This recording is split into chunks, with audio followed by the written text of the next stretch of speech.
Oh, what a brilliant idea this was. Really truly magnificent in its stupidity. Here I am, Grix Thornback, decorated veteran of 17 galactic conflicts, survivor of the Andorian meat grinder, and conqueror of 3-star systems, reduced to babysitting a classroom full of soft-skinned aliens at the most prestigious military academy in known space. And the best part, the absolute cherry on top of this cosmic joke, one of my students is human. A human in my advanced combat tactics course. The Academy Board must have been drinking fermented Zephyrian brain fluid when they approved this transfer. Either that, or they wanted to see me finally snap and murder something with my bare claws. Both scenarios seemed equally plausible at this point. The human sits in the third row, looking deceptively harmless in his standard-issue Academy uniform. Marcus Webb, his file reads. Age 22 standard cycles. From a backwater planet called Earth that nobody had heard of until 5 years ago when they somehow stumbled into galactic politics. His species had been deemed acceptable for integration by the Council, which was their polite way of saying not immediately dangerous but probably won't amount to much. How wrong they were. How spectacularly, catastrophically wrong. I should have known something was off during his first week. While my other students, a mix of Krillian warriors, Vthak brutes, and Zenthuri tacticians, struggled with basic combat simulations, this human just sat there, watching, learning, taking notes in that methodical way his species seemed to favor. Today, I announced to the class, my 4 eyes scanning the assembled students with practiced disdain, we will be discussing the massacre at Kepler 7. Who can tell me why the Terran Defense Force suffered such devastating losses? 16 hands shot up immediately. Eager young minds desperate to impress their instructor. I ignored them all and focused on the human. Webb? Enlighten us. Marcus looked up from his datapad. Those oddly small eyes meeting my gaze without flinching. Most species found direct eye contact with a Krithek unsettling. Our predatory heritage tends to make people nervous. This human seemed utterly unimpressed. The TDF lost because they underestimated their opponent's willingness to sacrifice non-combatants, he said in that flat, emotionless tone humans used when discussing violence. The Vorthan Empire used civilian shields, and Terran military doctrine at the time prohibited engaging targets with significant collateral damage risk. Correct. And what should they have done instead? The classroom fell silent. Even my most bloodthirsty Krillian students looked uncomfortable. This was always the moment where idealistic young warriors discovered what real war actually meant. Marcus didn't hesitate, shot through the civilians. The silence stretched. I could hear the ventilation systems humming, the distant sound of other classes in session, the nervous breathing of 23 students who suddenly realized they might not know their quiet human classmate as well as they thought. Elaborate, I commanded. Simple mathematics. Marcus continued, still in that same matter-of-fact tone. 1,200 civilian casualties versus an estimated 47,000 military deaths if the operation failed.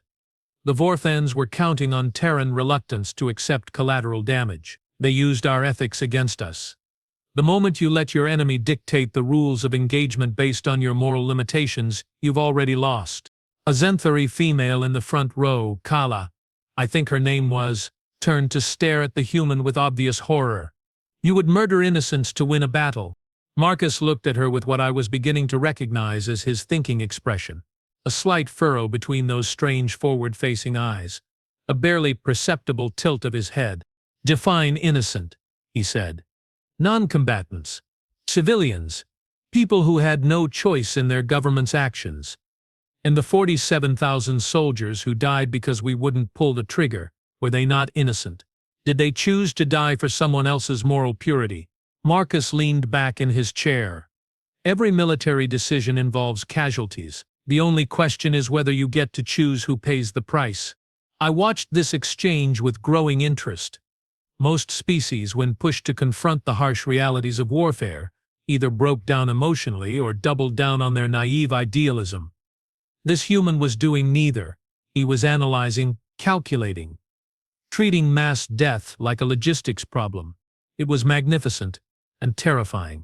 Instructor Thornback, interrupted a Vothak male named Gorb, his massive frame shifting uncomfortably in his reinforced seat. Surely there must have been another way. Some strategy that could have saved both groups. I opened my mouth to deliver my standard lecture about the uncomfortable truths of command decisions. But Marcus spoke first. There was. Every head in the room turned toward him. The TDF should have never allowed the Vorthins to establish defensive positions around civilian centers in the first place. The operation was flawed from the moment they granted the enemy time to prepare. You don't win wars by being reactive. You win by forcing your enemy to fight on your terms at the time and place of your choosing. He stood up, moving to the tactical display at the front of the classroom with that peculiar human gait, upright, balanced, predatory despite their lack of obvious natural weapons. If I were commanding the TDF forces, I would have bypassed Kepler 7 entirely, hit their supply depots at Kepler 9 and 12 simultaneously, cut their logistics network. Let them sit in their fortress with their human shields while their army starved. After 3 months of watching their own people suffer because their leaders chose to hide behind civilians instead of fighting like soldiers, those same civilians would have turned on the Vorthan command structure themselves. The room was completely silent now. Even I found myself leaning forward, caught up in his analysis. But that would take months, protested Kala. The TDF needed a quick victory to prevent Vorthan expansion into the outer colonies. Marcus smiled. It was not a pleasant expression. Only if you assume the outer colonies were actually worth saving. But the TDF's own intelligence reports indicated that 7 of the 12 threatened colonies were operating at economic losses and draining resources from more productive systems. Sometimes the best way to solve a problem is to let it solve itself. You would abandon entire worlds? This from Gorb, his thick voice cracking slightly. I would prioritize resources based on strategic value rather than emotional attachment. The Vorthins wanted those colonies because they thought the TDF would waste massive resources defending them. By not playing that game, you forced them to either overextend their own forces occupying worthless territory or abandon their entire strategic premise. I had been teaching military strategy for 37 years. I had seen students brilliant and stupid, ruthless and compassionate, innovative and hopelessly conventional. But I had never seen a mind that could strip away emotion and moral considerations to focus purely on results with such effortless precision. It was like watching a computer with a sense of humor. The discussion continued for another hour, with Marcus calmly dismantling every conventional approach to the Kepler 7 scenario, while the other students grew increasingly disturbed by his suggestions. By the time class ended, half of them were staring at him like he had sprouted tentacles. I dismissed the class and watched them file out, noting how they gave the human a wider berth than usual, all except one, Zara Nightclaw, a Krillian female with more battle scars than most veterans, twice her age, lingered by Marcus's desk. She was one of my better students, smart, aggressive, willing to accept that warfare was inherently ugly business. If anyone could appreciate the human's approach, it would be her. That was well-reasoned, she said, her serrated teeth clicking together in what passed for a Krillian smile. Though perhaps a bit cold, Marcus looked up at her with genuine curiosity. Cold? You speak of thousands of deaths like numbers on a spreadsheet. Do you feel nothing for the lives lost? The human considered this for a long moment. I feel everything. That's why the numbers matter. Every casualty represents someone's child, parent, sibling. Someone who will never go home. Someone whose absence will echo through a dozen other lives. The weight of that responsibility is exactly why emotion cannot be allowed to cloud tactical judgment. Zora's ear spines flattened against her skull, a sign of confusion in her species. I do not understand. If I let myself feel the full emotional impact of every death my decisions might cause, I would be paralyzed. Unable to act. Unable to command. And that paralysis would lead to even more deaths, because someone else would be making the decisions instead. Someone who might not be as careful with those numbers as I am. He gathered his materials and stood. Caring about the cost is precisely why you must be willing to pay it. With that he walked out, leaving Zara staring after him with the expression of someone who had just been introduced to a completely alien way of thinking. Which technically she had. I spent the rest of the day reviewing Marcus's file, trying to understand what made him so different from every other student I had taught. His academic records were excellent but not exceptional. His physical fitness scores were average for his species. His psychological evaluations all came back normal. But there was something else. Something that bothered me about his responses during the simulation exercises. He was too good at predicting enemy behavior, too comfortable with scenarios that involved massive casualties, too willing to sacrifice anything and anyone to achieve victory. It was like he had actually been there, like he had seen real war. But that was impossible. Earth had been at peace for over 2 centuries, according to their own records. They had no military experience beyond basic defensive forces. They were newcomers to galactic politics, barely advanced enough to qualify for academy admission. Weren't they? I was still puzzling over this contradiction when my communication console chimed with an incoming message from Academy Command. The header designation made my stomach drop. Priority Alpha, immediate attention required. The message was brief and to the point. Instructor Thornback. Report to Advanced Training Facility. 7 immediately. Bring Student Webb. Authorization code Omega 77 Alpha. Time sensitive. Do not delay. Advanced Training Facility. 7. I knew that designation. It was where they kept the really dangerous stuff. The weapons too powerful for standard training. The scenarios too intense for regular students. The fear beasts. My claws extended involuntarily as understanding hit me like a plasma cannon to the gut. They were going to test the human, really test him, and they wanted me there to watch it happen. Either someone in Academy Command had developed a very dark sense of humor, or they knew something about Marcus Webb that his file didn't reveal. I had a sinking feeling it was the latter. I found Marcus in the Academy library, reading something on a portable display with that same focused intensity he brought to everything. When I approached, he looked up without surprise, as if he had been expecting me. Instructor, how can I help you? We have been summoned to Advanced Training Facility 7. Immediately. His expression didn't change, but I caught a flicker of something in those alien eyes. Not fear. Not excitement. Something else. Something that made my predatory instincts twitch. Recognition. Any idea what this is about? He asked, closing his display and rising to his feet. They want to see how you handle extreme stress scenarios. The kind that break most students. Marcus nodded thoughtfully. And you think this has something to do with my performance in your class? It wasn't a question. Your approach to tactical problems is unusual for someone from a peaceful world. We walked through the academy corridors in silence, past groups of students engaged in various training exercises. The normal sounds of military education, shouted orders, weapon discharges, the occasional scream of pain from someone who had learned an important lesson about combat the hard way.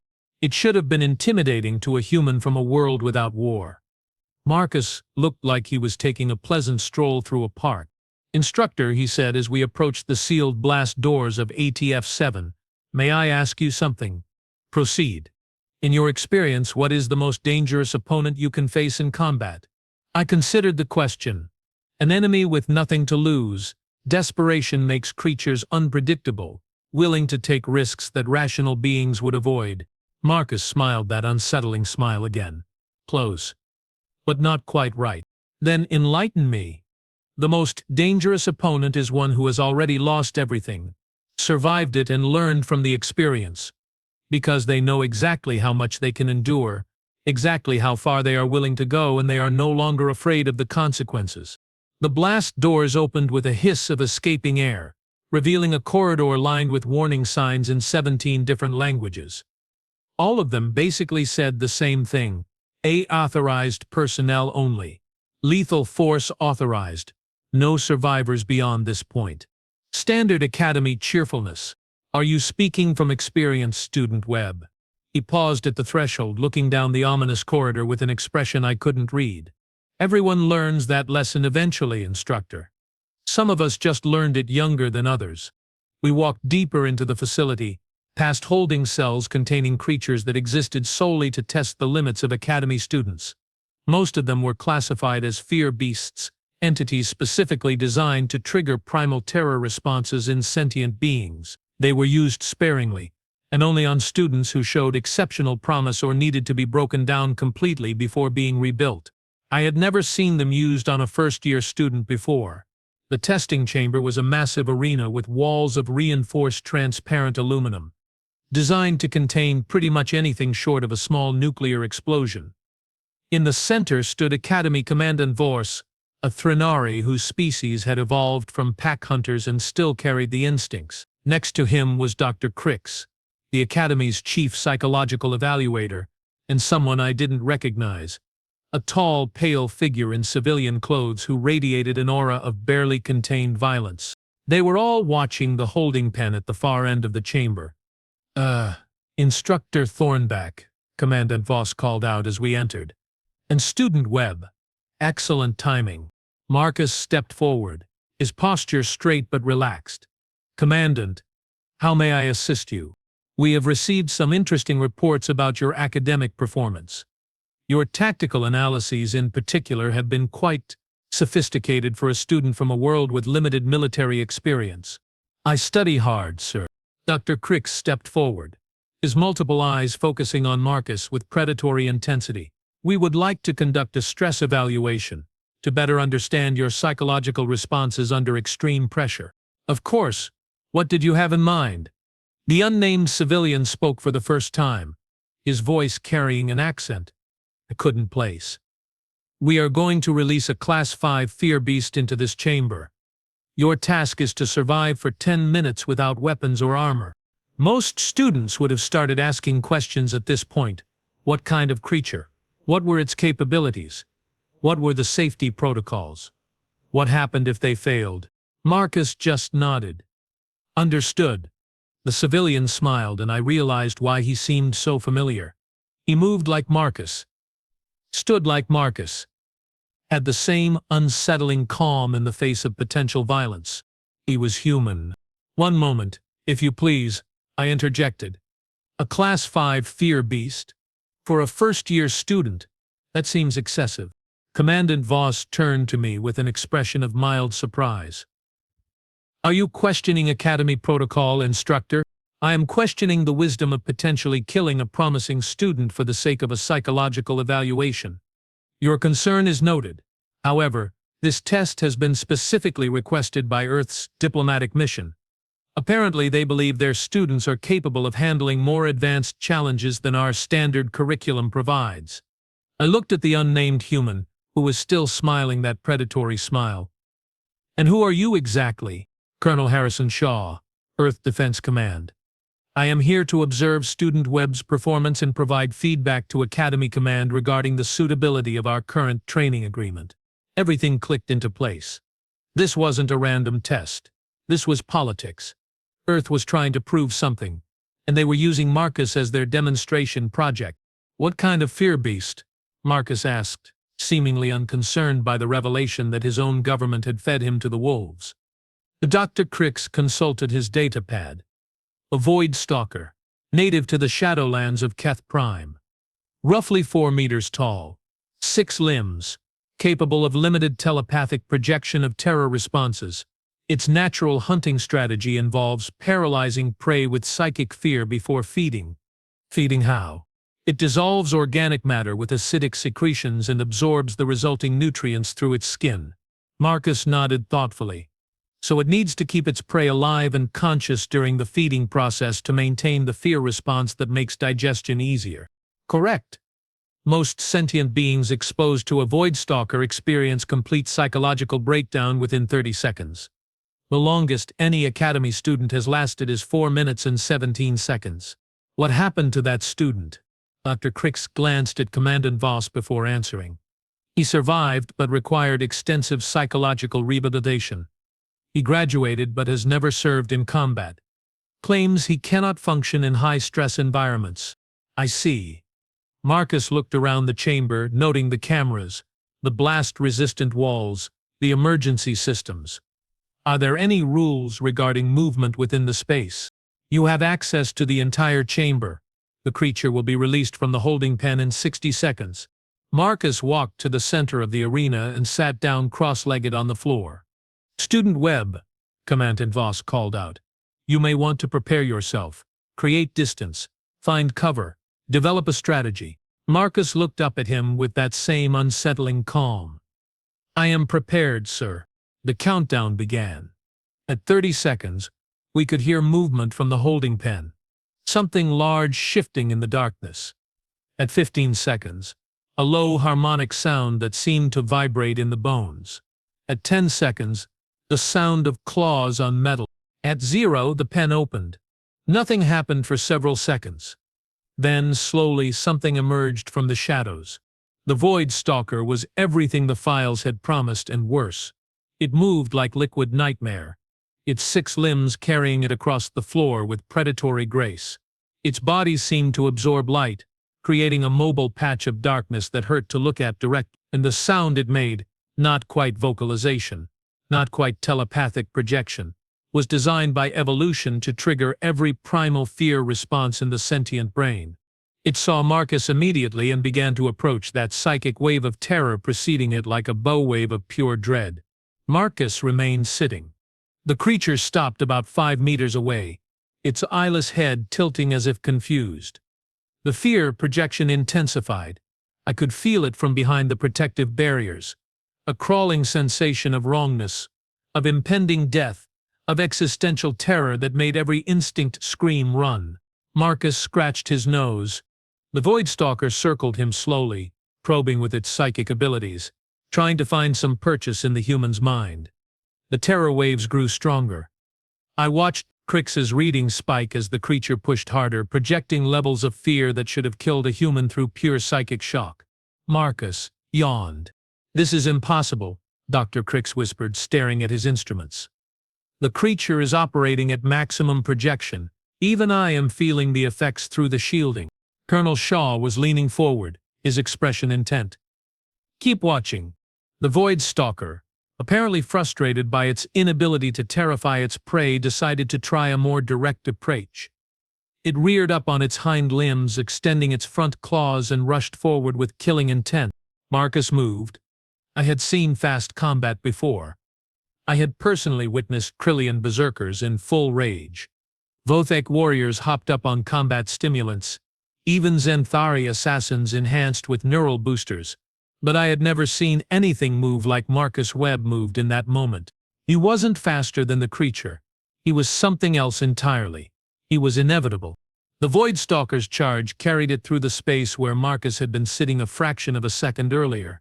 Marcus was now standing behind it, having somehow flowed around its attack like water around a stone. The creature spun, slashing with both front claws simultaneously. Marcus leaned backward, the claws passing centimeters from his face, then stepped forward into the creature's guard and placed one hand on its torso. The Void Stalker screamed. It was a sound of pure agony, transmitted both audibly and telepathically. Even through the protective barriers, it was enough to make several observers stagger. Marcus maintained contact for exactly 3 seconds, then stepped back. The creature collapsed, curling into a defensive ball and making soft whimpering sounds. Then it did something I had never seen a Void Stalker do in 20 years of academy service. It rolled over on its back in a submissive posture and began making the harmonic sounds that indicated contentment in its species. Marcus walked over and sat down next to it. The creature immediately curled up against him like an oversized, terrifying pet. The silence in the observation chamber stretched for a full minute before Colonel Shaw spoke. "Test complete. Student Webb passes." Commandant Voss found his voice first. "What just happened?" Marcus looked up at the cameras. The Void Stalker hunts through fear because that is the most efficient method for its usual prey. When it encountered something that genuinely did not fear it, its entire behavioral matrix shifted to threat assessment mode. I demonstrated that I posed no threat to it, and it responded appropriately.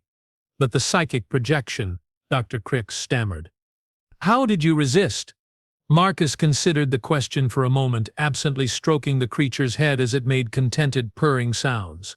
"You cannot be afraid of something you have already survived." The silence that followed Marcus's casual dismissal of our most feared training creature lasted exactly 47 seconds. I know because I was counting, trying to process what I had just witnessed while my brain insisted it was impossible. Dr. Grix was the first to snap out of it. frantically checking his instruments as if they might reveal some logical explanation for what we had all seen. "The psychic readings are off the charts," he muttered, his multiple eyes darting between displays. "But not from the creature, from the human."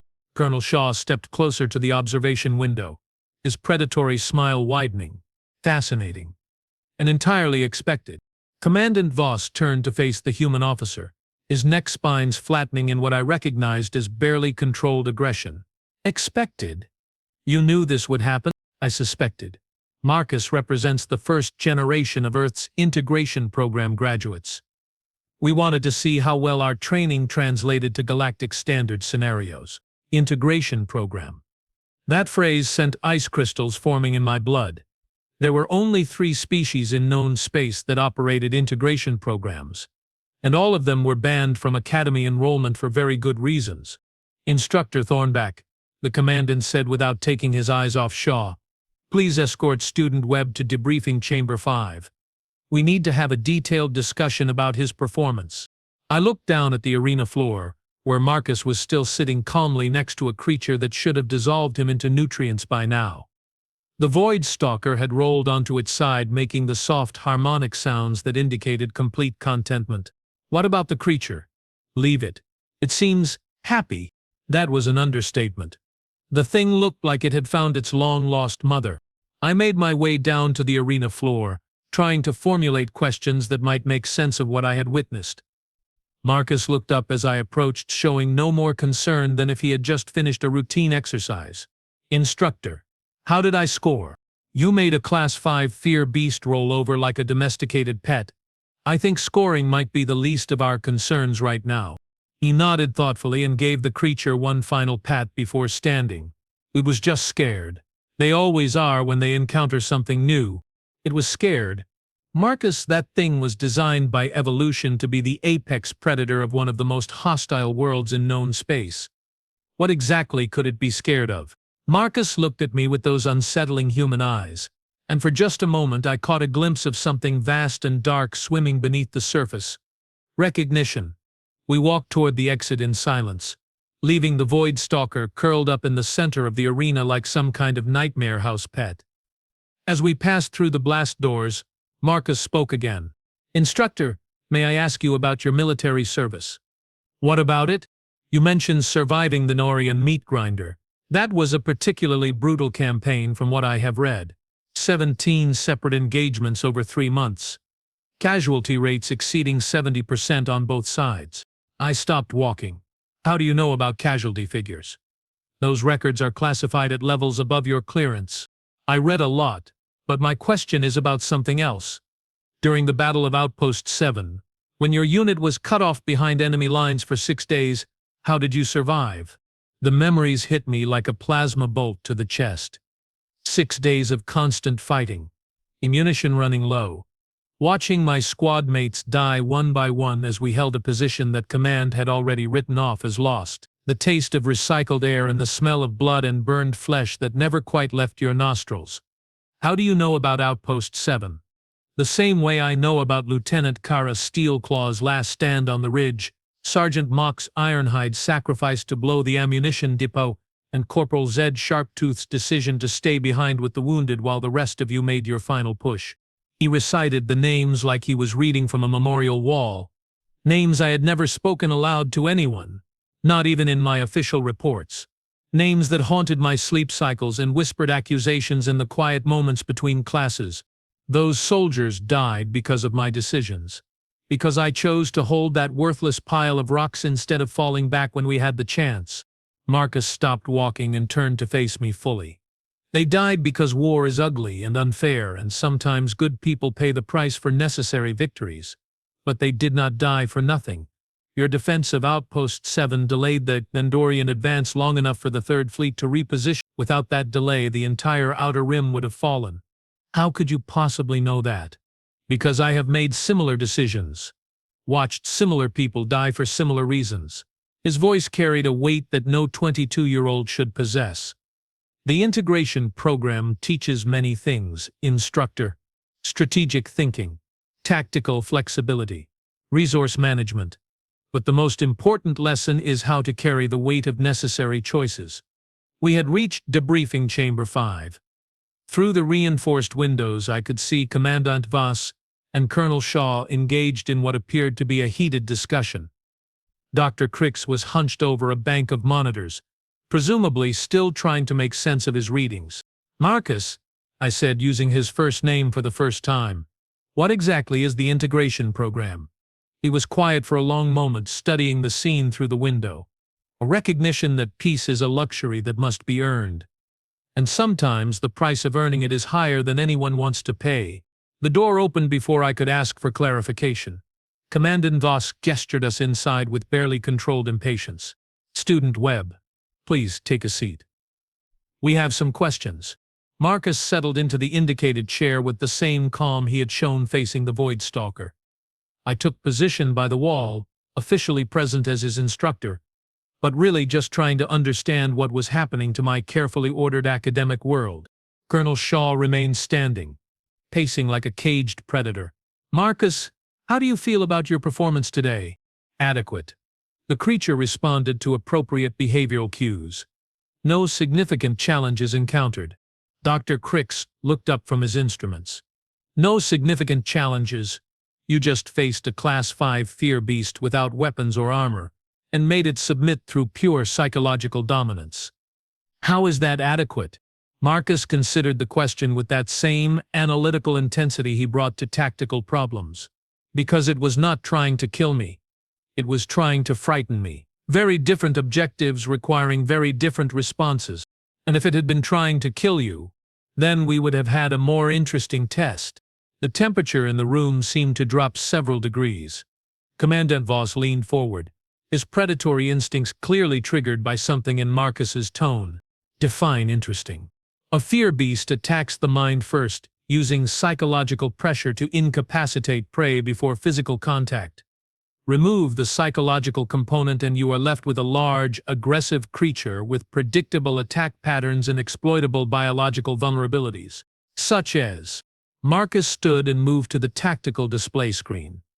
With quick, efficient movements, he called up a three-dimensional model of a Void Stalker and began highlighting specific areas in red. Six-limbed locomotion creates stability but limits rapid directional changes. Primary sensory organs clustered in the head region create a single point of failure for sensory disruption. Acidic feeding mechanism requires specialized glands that are vulnerable to kinetic trauma. He rotated the model, adding more red zones. Joint articulation points here and here are unprotected by natural armor. Respiratory system operates on a dual-chamber principle that can be disrupted by targeted pressure application. And the psychic projection apparatus is linked to the central nervous system through neural pathways that can be overloaded with sufficient feedback. "Feedback?" Marcus turned back to face us, and that dark something I had glimpsed earlier was closer to the surface now. Project Fear is something that has learned to weaponize its own terror, and the resulting psychic backlash will incapacitate most telepathic predators for several minutes, more than enough time to exploit the physical vulnerabilities. Dr. Grix was frantically taking notes. "You speak as if you have experience with this technique. The integration program includes extensive practical exercises. We learn to face our fears by becoming them." Colonel Shaw stopped pacing. "I think it is time for a more comprehensive demonstration. Commandant, with your permission, I would like to request access to Advanced Training Facility 12. The blood drained from Commandant Voss's face. ATF-12 is restricted to senior combat instructors and special operations candidates. The scenarios there are designed to break experienced warriors, and yet I believe Student Webb will find them educational. I felt my claws extending involuntarily. ATF-12 was where they sent students who needed to learn that there were fates worse than death. The mortality rate was officially listed as 0%, but that was only because the things that happened there could not technically be called death. "This is madness," I said. "You are talking about exposing a first-year student to scenarios that have left veterans catatonic." Shaw smiled, that predatory smile again. "Instructor Thornback, how many humans have you encountered in your teaching career?" "Marcus is the first. And based on that sample size of one, you have formed opinions about human psychological resilience. I have formed opinions about what is safe for students under my instruction. Your concern is noted. However, Earth has specifically requested accelerated training protocols for our Academy candidates. We believe they can handle more advanced challenges than your standard curriculum provides. Commandant Voss looked like he was weighing the political implications of refusing a direct request from an allied government against the potential consequences of getting a student killed in training. Politics 1. Very well, but I want full medical monitoring and immediate extraction protocols in place.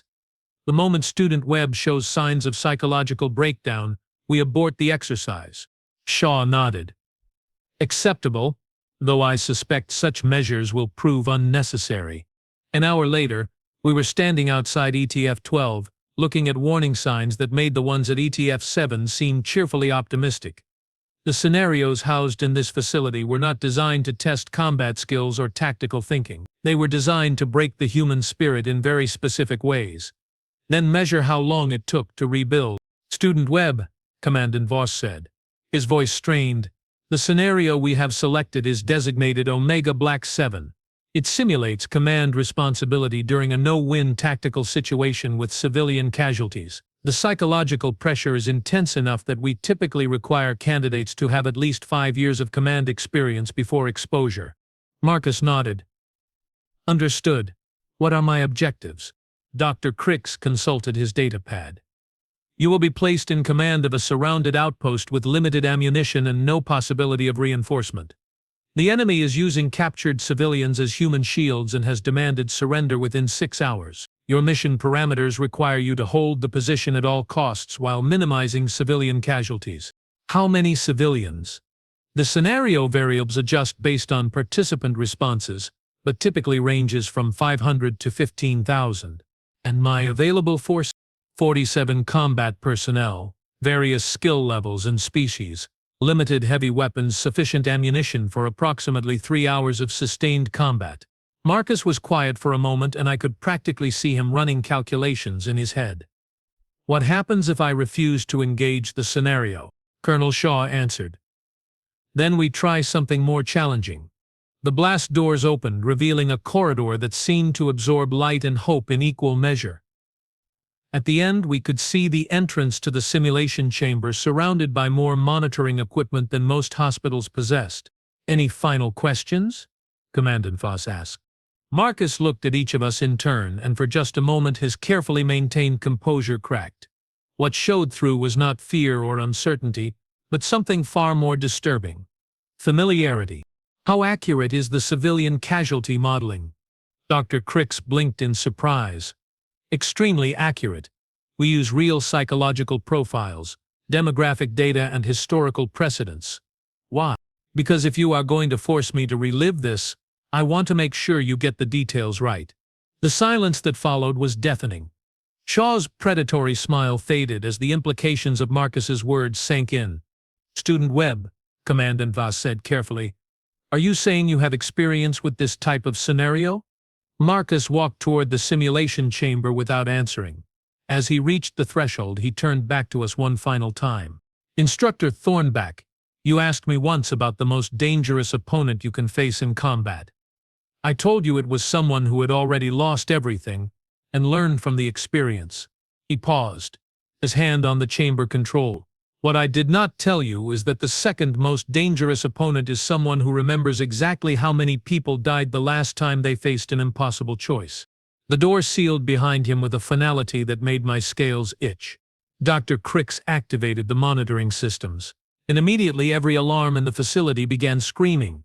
Commandant, his baseline psychological readings are completely outside normal parameters. Fear response, stress indicators, empathic resonance, all of them are showing patterns I have never seen before.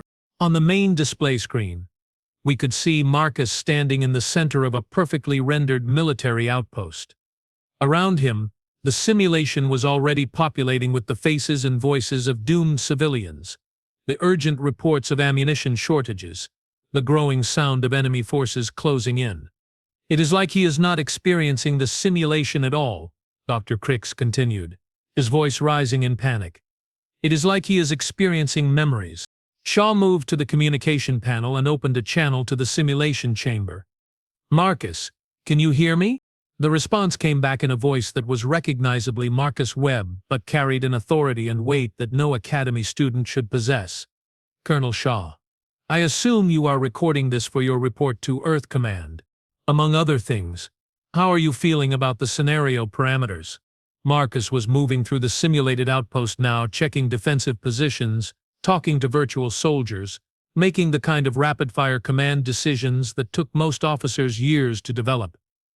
"The civilian count seems low. When this happened on Kepler Prime, we had over 12,000 non-combatants trapped in the impact zone. My blood turned to ice water." Kepler Prime.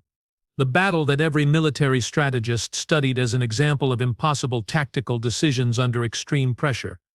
The engagement that had ended with an entire city being sacrificed to prevent a planetary invasion. But that battle had been fought 8 years ago, by Earth Defense Force units operating independently before first contact with galactic civilization. According to all official records, it had been Earth's darkest military hour, with casualty figures that were still classified at the highest levels. Marcus had been 14 years old. "Student Webb," Commandant Voss called over the communication system, "please clarify your previous statement about Kepler Prime." The response came back with chilling matter-of-factness. "Commandant, with respect, I am currently in command of a tactical situation involving hostile forces and civilian casualties. Unless you have relevant intelligence updates or resource allocations to report, I suggest we continue this discussion after the immediate crisis is resolved." On screen, Marcus was calmly issuing orders to his virtual soldiers, repositioning defensive emplacements, and calculating ammunition expenditure rates. But more disturbing than his tactical competence was his interaction with the simulated civilians. He knew their names. Not the random designations generated by the simulation software, but actual names. As he moved through the crowded evacuation zones, he called out to specific individuals, referenced their families, spoke to them with the weary familiarity of someone who had been through this exact scenario before.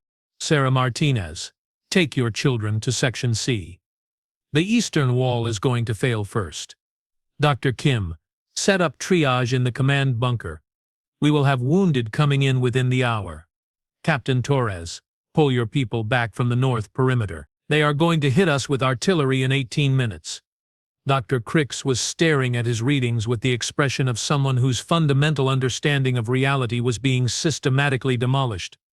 The simulation is responding to his inputs, but he is providing information that should not exist in the scenario parameters. Somehow he knows things about this fictional scenario that the computer has not told him. Colonel Shaw was no longer smiling. "Because it is not fictional. We based Omega Black 7 on a real engagement, an Earth Defense Force operation from 8 years ago. The Kepler Prime incident," I whispered, pieces of a horrifying puzzle clicking into place, but Earth reported minimal casualties from that engagement. A successful evacuation with limited military losses. Earth reported what the galactic community needed to hear in order to accept us as a civilized species worthy of integration. Shaw's voice was flat, emotionless. The truth was somewhat different. On the screen, Marcus was in the final phase of the scenario. Enemy forces were breaching the perimeter. Civilian evacuation routes were cut off, and ammunition was running critically low. The simulation was forcing him toward the same impossible choice that had haunted human military planners for 8 years. Save the civilians and lose the strategic position, allowing enemy forces to advance and kill millions more, or sacrifice the civilians to hold the line and preserve the greater good. Marcus made his choice with the same calm efficiency he had shown in every other test. He activated the orbital bombardment beacon. The screen filled with light as simulated nuclear fire consumed the outpost, the enemy forces, and every civilian in the impact zone. 12,417 people vaporized in an instant to save 47 million more. When the light faded, Marcus was standing alone in a crater that had once been a city, surrounded by the ashes of people he had known by name. "Simulation complete," the computer announced. "Scenario resolved with optimal strategic outcome. Civilian casualties, 12,417. Military casualties, 47. Enemy advance halted. Planetary invasion prevented. Marcus looked directly into the monitoring camera and spoke in a voice that carried the weight of unspeakable choices. Simulation duration, 4 hours, 36 minutes. Actual event duration, 4 hours, 37 minutes. Casualty variance, 0. The integration program sends its compliments on the accuracy of your modeling software. The chamber door opened and Marcus walked out with the same calm demeanor he had maintained throughout the entire exercise. But something fundamental had changed. The carefully maintained facade of a young student had been stripped away, revealing something far older and more dangerous underneath. "Well," he said, looking at our shocked faces, "shall we proceed to the next test? Or would you prefer to discuss the philosophical implications of necessary atrocities over refreshments?" Colonel Shaw stepped forward, and for the first time since this nightmare began, he looked genuinely concerned. "Marcus, that is enough. Stand down." "Sir, I am simply following the accelerated training protocols as requested by Earth Command. If the Academy faculty requires additional demonstrations of human psychological resilience, I am prepared to continue." Commandant Voss found his voice. "Student Webb, you are dismissed. Report to your quarters and remain there until further notice." Marcus nodded politely. "Of course, Commandant. Will there be anything else? Or should I prepare for tomorrow's classes?" "There will be no classes tomorrow. We need time to process what has happened here." "Understood." Marcus turned to leave, then paused at the doorway. "Instructor Thornback, if I may make a suggestion regarding the curriculum." I managed to find my voice. "What suggestion?" "The next time you teach the Kepler-7 scenario, you might want to mention that sometimes the only difference between a hero and a war criminal is who gets to write the history books afterward." With that cheerful observation, he walked away, leaving us to contemplate the horrifying possibility that humanity's integration into galactic civilization might not be the peaceful cultural exchange we had all assumed. Shaw watched him go, then turned to face our group with an expression of grim resignation. "I suppose you have questions." Commandant Voss's neck spines were fully extended, a clear sign of extreme agitation. "Start with how a 14-year-old child ended up commanding troops in a battle that officially never happened. Because Earth needed soldiers, and children learn faster than adults. The integration program identified candidates with appropriate psychological profiles and provided them with accelerated training in command, tactics, and the emotional compartmentalization necessary to make impossible decisions. You turned children into weapons. We turned children into survivors. When the hegemony invaded our space 8 years ago, we had a choice: develop a military capability quickly enough to defend ourselves, or become extinct. We chose survival." Dr. Grix was still staring at his instruments in disbelief. The psychological scarring from that kind of experience should have left him completely non-functional. How is he capable of normal social interaction? Shaw's smile returned, but it was not predatory anymore. It was sad. Because normal social interaction is just another tactical scenario, another problem to be solved through careful analysis and appropriate behavioral responses. You are saying he is performing the role of a student. I am saying he is performing the role of a human being. Because the integration program taught him that the most important mission is to appear normal enough that people like you never have to know what we did to keep them safe. The implications hit me like a collapsing building. How many others are there? Every human in the Academy. Every human in the diplomatic corps. Every human you have ever met since first contact. Shaw gathered his materials and headed for the exit. The integration program graduated 47,000 candidates over 6 years. They are our teachers, our ambassadors, our colonists, and our representatives to galactic civilization. And they are all like Marcus? Shaw paused at the doorway. Marcus is actually one of our more emotionally stable graduates. You should meet the ones we trained for deep cover operations. With that terrifying thought, he left us alone with the wreckage of our assumptions about humanity's place in the galaxy. I stood there for a long moment, trying to process the revelation that an entire species had weaponized its own children and then sent them out into the galaxy as ambassadors of peace. Tomorrow I would have to return to my classroom and continue teaching military strategy to students who thought they understood the nature of warfare. I would have to look at Marcus Webb and pretend that I had not just learned he carried the ghosts of 12,000 civilians in his carefully compartmentalized mind. And somewhere in the back of my thoughts, a new question was forming. If humanity had been capable of creating something like the integration program in secret, what else were they hiding behind their facade of peaceful cooperation? I had a feeling I was about to find out. 3 days. That was how long it took for everything to fall apart. 3 days of pretending that classes could continue normally after learning that my quiet human student had personally ordered the nuclear incineration of 12,000 civilians before his 15th birthday. 3 days of watching Marcus sit in his usual seat, taking notes and participating in discussions as if he had not just revealed himself to be a living weapon disguised as a college student. 3 days of Academy Command frantically sending classified communications to every corner of known space, trying to figure out what to do with the knowledge that humanity had been playing a very different game than anyone realized. On the 4th day, the Corfax hegemony made the decision for us. I was reviewing tactical assessments in my office when the first alarm started screaming. Not the gentle chimes that indicated routine drills or minor emergencies, but the bone-deep howls that meant immediate existential threat to the Academy itself. My communication console exploded with overlapping alerts. Priority Alpha emergency. All personnel to battle stations. Hostile fleet detected. Academy under attack. This is not a drill. Through my office window I could see the Academy's defensive shields flickering online, casting everything in a harsh blue glow. In the distance, pinpricks of light in the upper atmosphere marked where the orbital defense platforms were engaging incoming hostiles. The door to my office burst open without ceremony. Marcus Webb stood in the entrance, but the carefully maintained facade of Student Webb had been completely stripped away. This was someone else entirely, someone who moved with lethal purpose and spoke with absolute authority. Instructor Thornback, we need to evacuate the Academy immediately. The Corvax have deployed a full battle fleet, and the defensive grid will not hold for more than 18 minutes.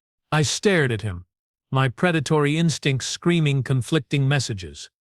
Everything about his posture and tone indicated an apex predator in combat mode, but he was still wearing the same Academy uniform he had worn to class that morning. How could you possibly know the defensive grid's operational parameters? Marcus was already moving, gathering tactical displays and data cores with the efficiency of someone who had done this before. Many times. Because I helped design the contingency protocols when I arrived 6 months ago. The Academy's defensive systems are impressive against conventional attacks, but the Corvax are not using conventional tactics. You helped design. I stopped myself. Of course he had. What do they use? Quantum displacement bombs. They teleport explosive charges directly through shield matrices. Extremely effective against static defensive positions, virtually impossible to counter without prior preparation. As if summoned by his words, the Academy shuddered as something detonated deep within the infrastructure. Emergency lighting flickered on as the main power grid stuttered. Prior preparation that you just happened to have? Marcus smiled, and for the first time since I had known him, it was not unsettling. It was genuinely happy. Instructor, did you really think Earth would send its children to an academy without ensuring their safety? Before I could ask what he meant, my office window exploded inward as the outer wall took a direct hit from something that should not have been able to penetrate the defensive shields. I threw myself behind my desk as debris and superheated air filled the room. When I looked up, Marcus was standing calmly in the middle of the destruction, speaking into a communication device that definitely was not Academy standard issue. Raven Actual, this is Spectre 7. Academy is under assault as predicted, requesting immediate implementation of Umbrella Protocol. The response came back in a human voice that somehow managed to sound both professional and absolutely furious. Spectre 7, Umbrella Protocol is authorized. All Ravens are weapons-free. Time to work. Marcus tucked the communicator away and turned to me with an expression of polite concern. Instructor, I strongly recommend we relocate to a more secure position. This building will not exist in approximately 14 minutes. Marcus, what is Umbrella Protocol? The reason Earth agreed to send students to this academy in the first place. Another explosion. Closer this time. Through the gaping hole where my window had been, I could see Corvax assault ships descending through the weakening defensive shields like metal predators closing in on wounded prey. The Academy houses over 8,000 students from 47 different species, Marcus continued conversationally, as we made our way toward the emergency exits. It represents the largest gathering of young military talent in known space. From Earth's perspective, it was always a potential target. We reached the corridor and found chaos. Students and instructors were streaming toward designated shelter areas, while Academy security forces tried to coordinate a defense against an enemy that could apparently teleport explosives wherever they wanted. In the middle of this panic, I noticed something that made my blood freeze. Every human student in sight was moving with the same purposeful calm as Marcus, while students from other species were either paralyzed by fear or running in barely controlled panic. The humans were flowing through the corridors like water, each one seemingly aware of exactly where they needed to be and what they needed to do. It was like watching a single organism with multiple bodies. "Marcus," I said as we joined the evacuation flow, "how many human students are enrolled at the Academy?" 437 as of this morning. "And how many of them are integration program graduates?" Marcus looked at me with something that might have been pity. "All of them, Instructor. We told you that." The implications hit me like a fusion bomb. Earth had not sent their promising young people to the Academy for education. They had sent a small army of child soldiers and embedded them in the heart of galactic military training. This was planned, the attack, the response, all of it. Not planned. Anticipated. There is a difference. We reached the main evacuation staging area, where Commandant Voss was trying to coordinate defensive positions with Academy security, while simultaneously managing the evacuation of thousands of panicking students. He looked up as we approached, his neck spines fully extended in combat readiness. "Instructor Thornback, Student Webb, what is your status?" "Northern dormitory complex is compromised," Marcus reported with military precision. "Structural integrity failing on levels 7 through 12. Estimated evacuation time for remaining personnel is 23 minutes. 23 minutes? How could you possibly know that?" Instead of answering, Marcus activated a portable display that showed a three-dimensional map of the Academy complex. Red zones marked areas under attack, yellow zones indicated evacuation routes, and green zones showed secure positions. It was the most detailed real-time tactical assessment I had ever seen, with information that should have taken hours to collect and analyze. "Sir," Marcus continued, "I recommend repositioning your defensive forces to these positions." He highlighted several locations on the map. "The Corvax assault pattern indicates they will concentrate their next wave here, here, and here." Commandant Voss stared at the display, then at Marcus, then back at the display. "Student Webb, this intelligence is more comprehensive than what our own tactical teams have managed to compile. How are you generating this data?" "I am not generating it, sir. I am receiving it." "From where?" Marcus smiled that unsettling smile again. "From my classmates." As if triggered by his words, every human student in the evacuation area simultaneously reached for concealed communication devices. In perfect synchronization, they began speaking in rapid, clipped phrases that sounded like military coordination chatter. "Section 7 clear. Moving to Rally Point Delta. Hostile squad eliminated. Corridor Blue 7 secured. Civilians evacuated from Level 5, proceeding to next objective." I grabbed Marcus by the arm. "Your classmates are fighting." "How are they fighting?" "The same way I fought at Kepler Prime, Instructor. Because it is what we were trained to do." On the tactical display, green zones were suddenly appearing where red ones had been moments before. Academy security forces that had been getting systematically overwhelmed were now reporting successful counterattacks and secured positions. Commandant Voss was staring at the display with growing horror and amazement. "Student Webb, are you telling me that your fellow human students are engaging Corvax assault forces in direct combat?" "Yes, sir. Though I should point out that they are no longer students in any meaningful sense." "What are they?" Marcus looked at the commandant with something approaching sympathy. "What they always were, sir. Soldiers." The Academy shuddered again as another wave of explosions rocked the complex. But this time, the detonations were further away, and the tactical display showed hostile positions being eliminated rather than Academy defenses failing. Spectre 7, crackled Marcus's communicator. This is Raven Leader. Package secured. Hostiles neutralized in Sectors 1 through 7. Request permission to initiate Phase 2. Marcus looked at Commandant Voss with polite inquiry. Sir, Raven Leader is requesting permission to eliminate the Corvax fleet. Do you have any objections? Eliminate the fleet. With what? The Academy's defensive platforms are already overwhelmed. Not with Academy resources, sir. High above us, something screamed across the sky with a sound that made every primitive instinct in my body demand immediate flight. Through the transparent aluminum dome of the evacuation center, I could see shapes moving among the clouds, sleek, predatory forms that seemed to bend light around themselves. Earth Defense Force Stealth Squadron, Marcus explained conversationally. They have been in the system for 3 weeks, waiting. The shapes dove toward the Corvax fleet like hunting birds made of metal and death.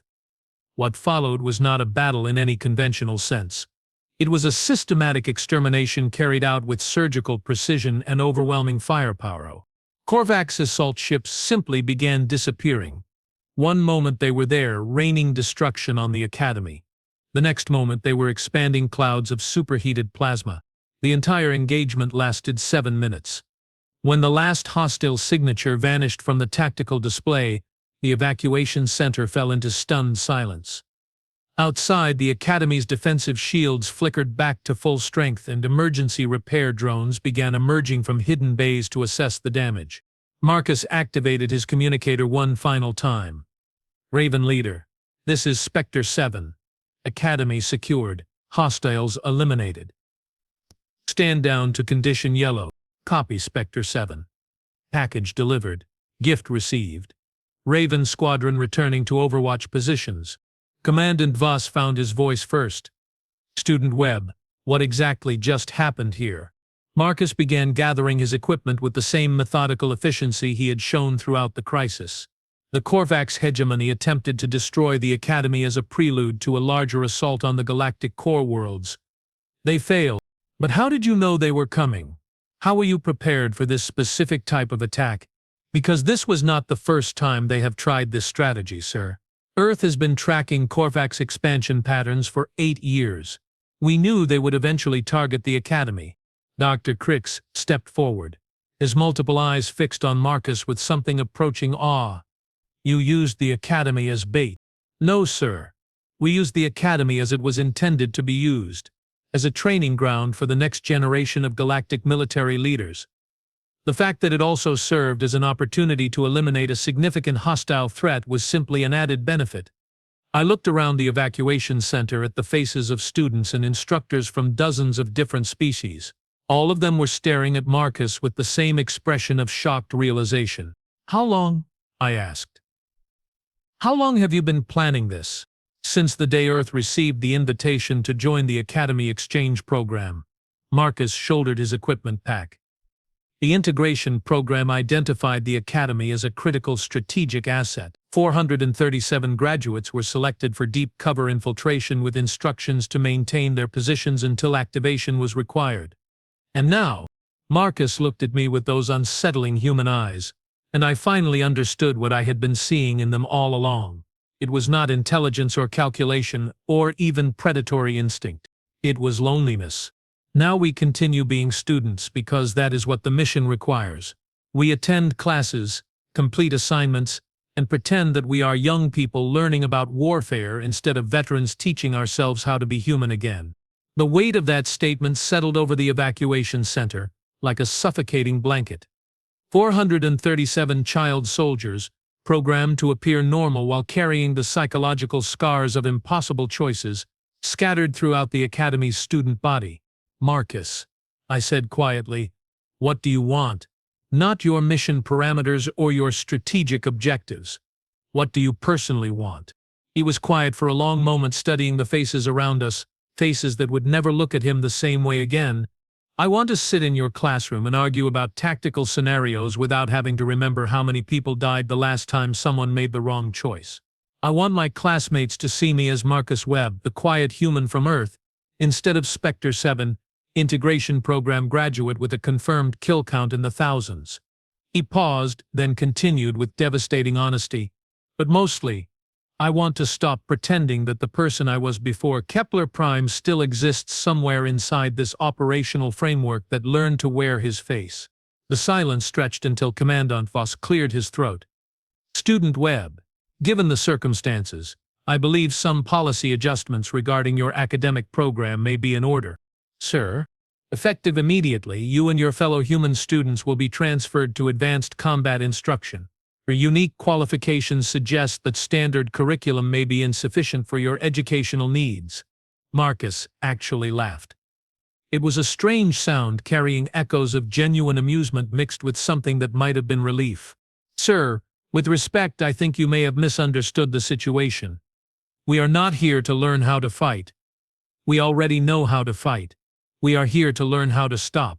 That statement hung in the air like a challenge to everything I thought I understood about military education, warfare, and the nature of soldiers themselves. Then what do you need from us? Marcus looked directly at me when he answered.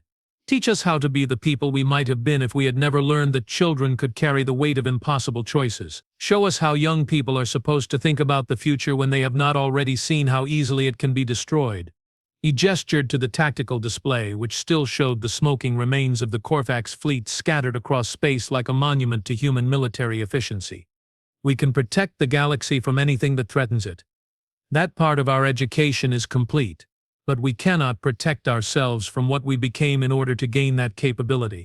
Dr. Grix stepped forward, his scientific curiosity apparently overcoming his shock. And if you cannot learn how to be human again? Marcus smiled. And for the first time since I had known him, it reached his eyes. Then at least we will have spent some time pretending, which is more than we had before. As if summoned by some unspoken signal, human students began appearing in the evacuation center. They moved with the same lethal efficiency Marcus had displayed, but their faces carried the same expression of desperate hope. Children who had learned to be weapons, trying to remember how to be children again. I watched them gather around Marcus. These 437 young people who had been psychologically modified to carry the weight of galactic civilization on their shoulders. They looked exactly like what they were supposed to be, students excited about their education and eager to learn. Except for their eyes. Their eyes carried the accumulated weight of necessary atrocities and impossible choices that no young person should ever have to make. Very well, Commandant Voss said finally. Classes will resume tomorrow. Student Webb, I trust you will inform your classmates that while their combat capabilities have been noted and appreciated, they are expected to maintain appropriate academic decorum during regular instruction. Of course, sir. And Student Webb? Yes, sir? Next time your government decides to use my academy as bait for hostile fleets, I would appreciate advance notice. Marcus grinned. I will pass that along, sir. Though I should mention that this was actually the third time. The previous incidents were resolved more quietly. With that cheerful revelation, he walked away, followed by his small army of fellow students who were pretending to be young people instead of the most dangerous military force in known space. I stood there in the evacuation center surrounded by the debris of my assumptions about humanity's place in galactic civilization, and tried to process what I had learned. Earth had not sent their promising students to learn from us. They had sent their most damaged veterans to teach themselves how to be human again, while simultaneously positioning themselves to defend against threats we had not even known existed. It was brilliant, it was terrifying, and it was probably the only reason the academy and everyone in it was still alive. Tomorrow, I would return to my classroom and continue teaching military strategy to students who thought they understood the nature of warfare. I would look at Marcus Webb and his fellow humans and pretend that I had not just learned they were walking weapons disguised as children, and in the quiet moments between lessons, I would try to help them remember how to be the people they might have been if the galaxy had not needed them to become something else entirely, because that apparently was what peace really looked like. Warriors so skilled at violence that they could afford to dream of being anything else. The integration program had taught them how to win wars by becoming war itself. Now it was up to the rest of us to teach them how to live with what they had become. As I watched Marcus Webb disappear into the crowd of students heading back to their dormitories, I realized that humanity's greatest weapon was not their tactical brilliance or their willingness to make impossible choices. It was their desperate, unshakable belief that the children they had sacrificed to save the galaxy could somehow be saved in return.